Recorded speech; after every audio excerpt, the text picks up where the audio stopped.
Hello everyone, my name is MrNJersey and welcome to my channel. Yes, we are back with some more version 1 updates for you.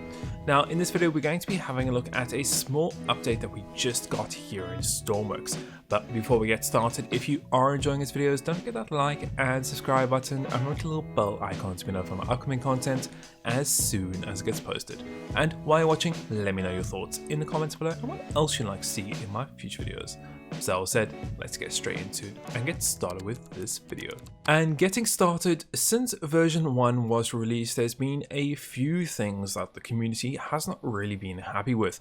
Now we've addressed a few of these already in multiple videos, and especially over the weekend, where we had a look at the major concerns that the community had. Now we've already addressed a few of them and the devs have actually already responded to them and added those features back in. And I'm happy to announce that today they've gone and responded to another one of those concerns the community had. With version 1 that got released, we saw the new Lua script missions here in Stormworks, where we could go and spawn missions in using the new Lua script and also despawn them in. Now I did do a whole video covering how to do that, and it seemed like the community did like the option. However, they missed the old way of spawning missions in, which was by using the test mission button. Of course, we are happy to confirm that today the devs did listen to us, and they did say, of course, as I announced last week, that they will be adding this in, and they have gone and added this in as of last night. You will now find that with your missions, you can now test them in-game instead of actually using the Lua scripting to spawn them in. This is really nice. They've gone back to this feature, and I think a lot of the community are going to be happy with this.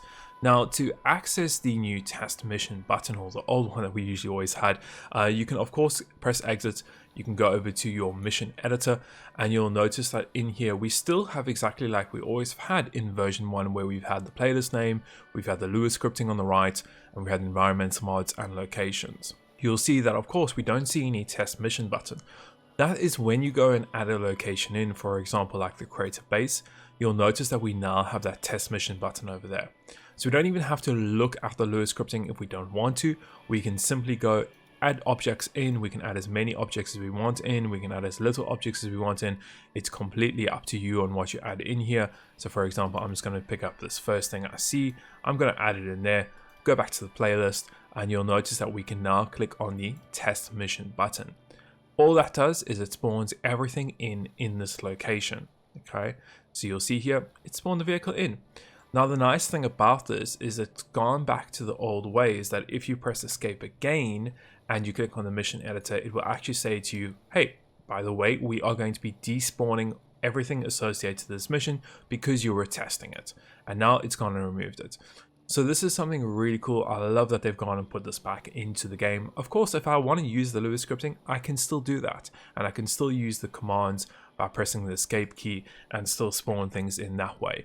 But we have got the old way of doing it, and I think a lot of the community are going to be happy with this. You know, this allows us to quickly go and test missions, whether it's spawning our large ships in, the multi-body ships, or just going and building really cool bases, or actually just properly testing just missions. I think this is a much better way than having to either exit the game or remember a bunch of code and then remember to reload the code every time I make a change, and so on and so forth.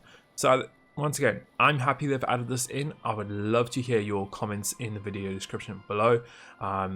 What do you think about this? Do you think that this is nice they've added it back in? Are you happy with the old way, which was the scripting of doing it? Do you think that having both options is a good idea?